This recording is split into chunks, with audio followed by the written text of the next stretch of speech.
Does Rowston land first, or does Brundage drag him down? Hey everyone, welcome back to the Prestige. We're going to break down the UFC 325 middleweight matchup, Cam Rowston versus Cody Brundage. If you are new to MMA, this is a classic power versus grappling clash, explosive finishing ability against grinding wrestling control. We'll keep it simple for newer fans while diving into the stats, matchup dynamics, and hidden details that matter for experienced viewers. Let's break it down section by section. First, the fight style interaction map, how these two styles actually play against each other. Cam Rowston's primary style is primary striker. He looks to end fights quickly with clean shots. His secondary style is submission specialist. He's opportunistic when he's attacking when scrambles appear. And Cody Brundage's primary style is a wrestler-grappler. He wants clinch control and takedowns, and his secondary style is ground and pound finisher, wearing opponents down from the top position. The preferred phases each want this fight in.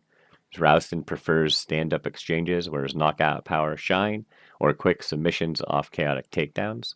And Brundage prefers clinch wrestling that leads to sustained ground control and finishes. Phases each wants to avoid. Rowston avoids prolonged ground control where Brundage dominates, and Brundage avoids striking wars where Rowston's power can land clean. And how and when their styles will collide. They will collide in the clinch and ground transitions. Rowston's striking pressure meets Brundage's wrestling entries, often leading to scrambles that favor the fighter who secures positional control first. Now the win funnels, the clear path each fighter needs to follow to win. Cam Rowston's win funnel: close aggressively with power shots to hurt Brundage early, defend takedowns and threaten submissions in scrambles, and secure a knockout on the feet or a submission on the ground. Cody Brundage's win funnel: pressure forward with wrestling to force clinch and takedowns, maintain top position while grinding with strikes and subs, and knockout via ground and pound or a submission. On to the strengths that each fighter brings specifically to this fight. For Cam Rowston, he brings an early finishing edge. He has a high knockout and submission rate, accurate striking that punishes absorption rates, and he has a camp at VT1, which boosts his versatility with MMA now.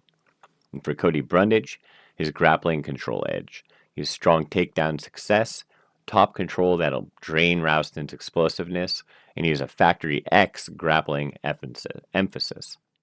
On the flip side, the weaknesses that can get targeted by their opponent.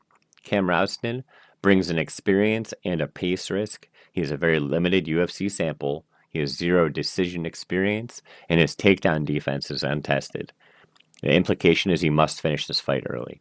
For Cody Brundage, striking durability risk. He absorbs damage standing a lot. His chin is becoming more and more vulnerable to finishes, and he has defensive gaps on his feet.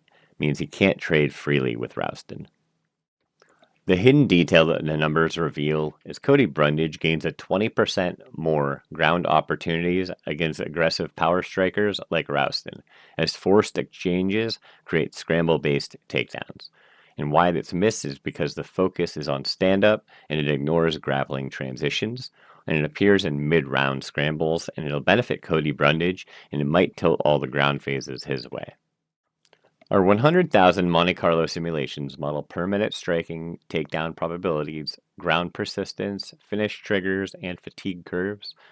3-round middleweight bout at sea level, Rowston receives a power boost from VT1 camp, and Brundage gains a grappling efficiency from his camp at Factory X. For Cam Rowston, he comes in with a 52% chance to win this fight, with 35% by knockout, 5% by submission, and 11% by decision. And for Cody Brundage, he comes in with a 47.8% chance to win, with 18% by knockout, 14% by submission, and 15% by decision. The most common finish window is in round 2, and the outcome volatility score is chaotic. In the end, Cam Rowston's power and finishing threat give him a slight edge to hurt Cody Brundage early and close the fight before his wrestling control can take over. Brundage's scramble efficiency and grappling keep this fight volatile, but Rowston's defensive layers just hold up too often.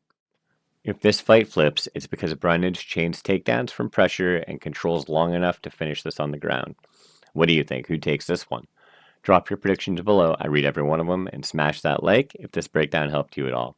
Subscribe for more deep dive fight analysis, and turn on notifications so you don't miss the full UFC 325 card series.